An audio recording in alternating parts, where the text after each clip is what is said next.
The Lighthouse Keeper's last transmission. Day 357 at Black Rock Light Station. To whoever finds this transmission log, first, a correction to my previous report. I never should have described those sounds as whale song. Whales don't sing in voices that sound like drowning choirs. They don't form words in dead languages that somehow, terrifyingly, I can understand. The National Oceanic and Atmospheric Administration said I'd be the last human lighthouse keeper on the eastern seaboard.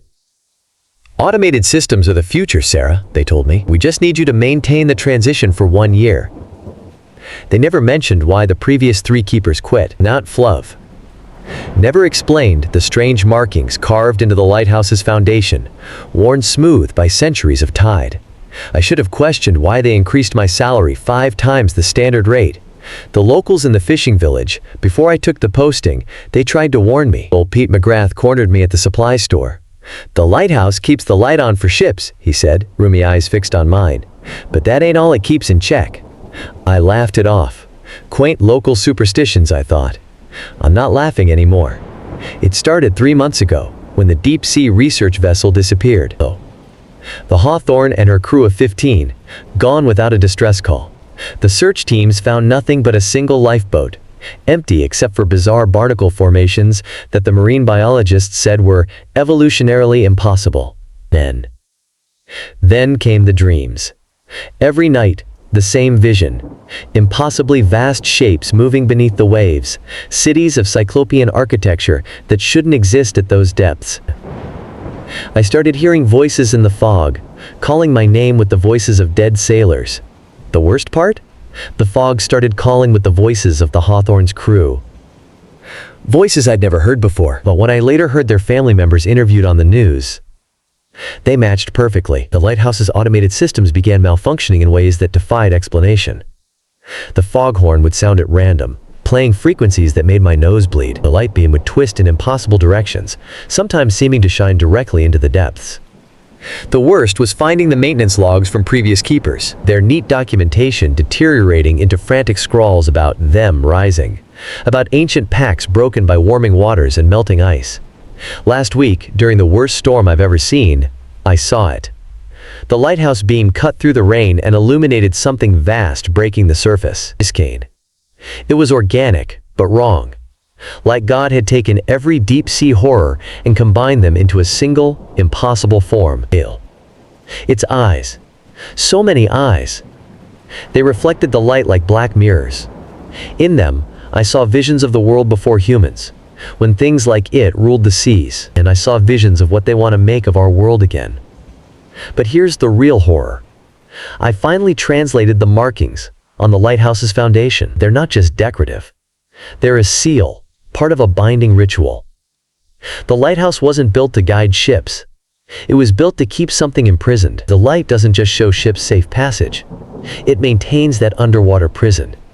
And now, with rising seas and warming waters, that prison is failing. I've done the calculations. The automated systems aren't strong enough. They can't maintain the frequencies needed to keep the entity contained. That's why they needed human keepers. We're not just maintaining equipment. Our consciousness, our intent, it's part of the equation, part of the lock. If I leave, if the human presence here ends, the seal breaks completely. But I can't stay much longer. The things I see in the depths are becoming clearer. The voices are getting louder. Yesterday I caught my reflection in the tower's window. My eyes were changing, becoming darker, rounder, more like theirs. I'm sending this transmission to whoever takes over this post. The automation isn't an upgrade. It's a death sentence for every coastal city within 1,000 miles. You need to maintain a human presence here. Not for the ships. For humanity. The fog's rolling in again, thicker than usual. Those shapes in the water are getting closer. The voices. They're not just in my head anymore. They're coming from the maintenance room downstairs. I have to check the lower levels. Stay. If you find this, if it's not too late, remember, the light must stay on. No matter what you hear, no matter what you see, the light must stay on. End of transmission.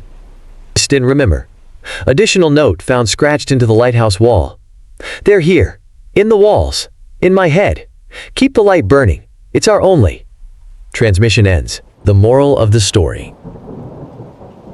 Our ancestors' warnings and traditions, no matter how superstitious they may seem, often contain crucial wisdom born from generations of experience. Additionally, the story warns about the unforeseen consequences of replacing human judgment and presence with automated systems, particularly in roles we don't fully understand. Questions for you.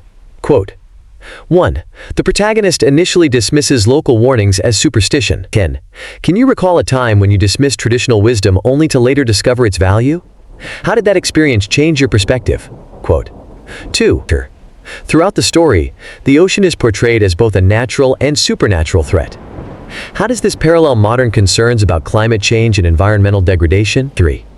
The lighthouse keeper chooses to stay despite the mounting horror, driven by a sense of duty. What would you have done in their position, knowing that leaving meant potentially endangering millions?